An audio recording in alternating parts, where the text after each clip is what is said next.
Fox News alert now. Louisiana Governor Bobby Jindal expected to join an already crowded Republican presidential field with an announcement later today that he's running for president. First, though, he's live in Baton Rouge, and we welcome him back here to America's Newsroom. Governor, good morning to you. Thanks for your time today. Bill, thank you for having me back. What are you going to announce today?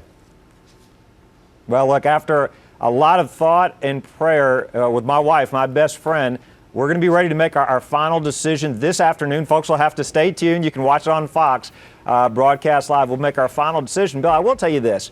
I think our country needs big change. I think President Obama and Hillary Clinton are trying to turn the American dream into the European nightmare. They're trying to move us towards government dependence, more borrowing, more spending. It really has moved towards socialism. We need not just to send a Republican to Washington, D.C. We need to send somebody who's going to make big changes. Somebody's going to recapture that American dream for our children and our grandchildren. So, as governor, are you running for president? Like I said, Bill, folks have to pay attention. This afternoon, we'll make that final announcement this afternoon. My wife and I, we've made the decision. A lot of thought, a lot of prayer has gone into this.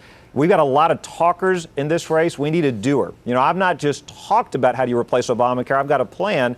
I've actually reduced the size of government at home. We've cut our budget here 26%, over 30,000 fewer government bureaucrats.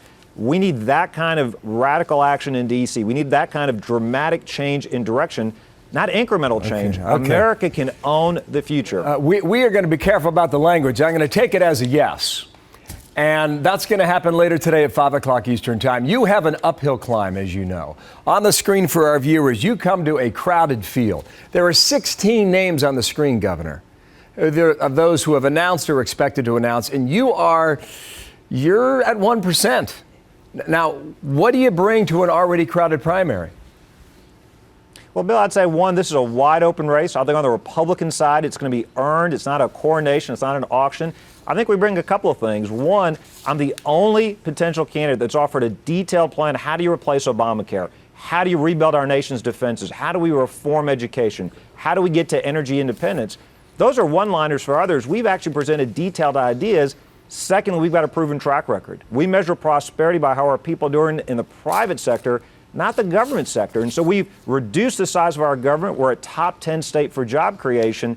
Bill, this race is wide open. If I listen to polls, I never would have run for governor. I never would have reduced the size of my government, never would have done statewide school choice, never would have privatized our charity hospitals in Louisiana. If we get in this race, we'll get in this race to win it. All right. It's about changing the direction of our country. A little bit about you now, okay? From Bloomberg, listen to this on screen. Jindal, the first Indian-American governor in the U.S., is a 44-year-old evangelical, Catholic conservative, and Rhodes Scholar policy wonk whose advisors say appeals to a broad swath of the electorate. That's a mouthful. What do you want people to know about you, sir? Well, look, in addition to being a governor, I'm a husband, I'm a father, 3 great young children. I do take my faith seriously. I think one of the big issues in this election will be the fight for religious liberty. The reason I'm so passionate about this is I want my young children to live the same American dream that brought my parents to this country over 40 years ago. Bill, they'd never been on a plane. They were coming to the idea of freedom, of opportunity. They couldn't Google Louisiana back then. They couldn't Google America. There wasn't an internet back then. But they knew in their bones this was a special place. The reason I'm so passionate about this is I want my children and all of our children and grandchildren to have that same experience. And I worry about what this president, what Hillary Clinton are trying to do to America. Okay, now, there are, you tell a fascinating story about your father, too, when he first came to Louisiana and how he went looking for a job. It's very interesting. News of the week now. I know your specialty, your background is on health care.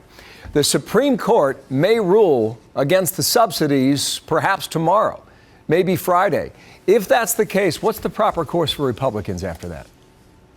Well, look, Bill, I think Republicans, I've been saying this for some time, need a pass or repeal and replace plan even before the court has ruled. I think the reality is the president lied to us. He told us he was going to reduce premiums, reduce health care costs. That didn't happen.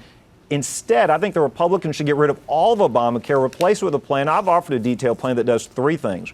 One, that actually reduces cost. Secondly, that truly helps the vulnerable. And third, that provides portability and choice.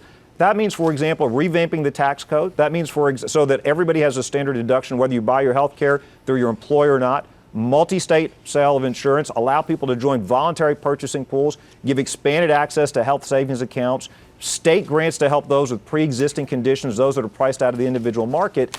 crack down on frivolous lawsuits. There are things we can do to actually improve access to affordable health care. We don't need government bureaucrats between doctors and their patients. That's the fundamental mistake of Obamacare, thinking that Washington, D.C. knows best. Well, we're going to find out a bit later what you have to say about that and more. We'll be watching at 5 o'clock later today, and we'll see what the Supreme Court says on that as well. Governor, thank you for your time. Good luck to you, and we'll see you out on the trail, all right? Thanks, Bill. Thank you. Bobby Jindal in Baton Rouge.